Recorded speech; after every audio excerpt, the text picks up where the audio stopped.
محنت کی برکت۔ ایک گاؤں میں علی نام کا ایک غریب مگر محنتی لڑکا رہتا تھا۔ اس کے والد ایک کسان تھے اور دن رات کھیتوں میں محنت کرتے تھے۔ علی بھی اپنے والد کا ہاتھ بٹاتا اور دل لگا کر کام کرتا تھا۔ گاؤں کے کچھ لڑکے اس کا مذاق اڑاتے اور کہتے، اتنی محنت سے کیا فائدہ؟ مگر علی ہمیشہ مسکرا کر کہتا، محنت کبھی ضائع نہیں جاتی، ایک دن اس کا پھل ضرور ملتا ہے۔ ایک سال گاؤں میں شدید خشک سالی آ گئی۔ بہت سے کسانوں کی فصلیں تباہ ہو گئیں کیونکہ انہوں نے کھیتوں کی صحیح دیکھ بھال نہیں کی تھی۔ لیکن علی اور اس کے والد نے پہلے ہی محنت سے پانی جمع کیا تھا اور اپنی فصل کا خاص خیال رکھا تھا۔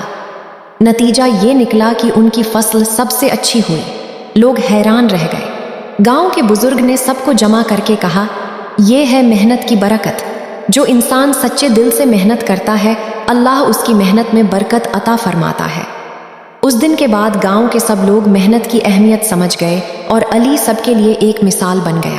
سبق: محنت انسان کو کامیابی دیتی ہے اور اس کی زندگی میں برکت پیدا کرتی ہے۔ اگر آپ کو ویڈیو پسند آئی ہو تو اکاؤنٹ کو فالو کریں، ویڈیو کو لائک کریں اور اپنے دوستوں کے ساتھ ضرور شیئر کریں۔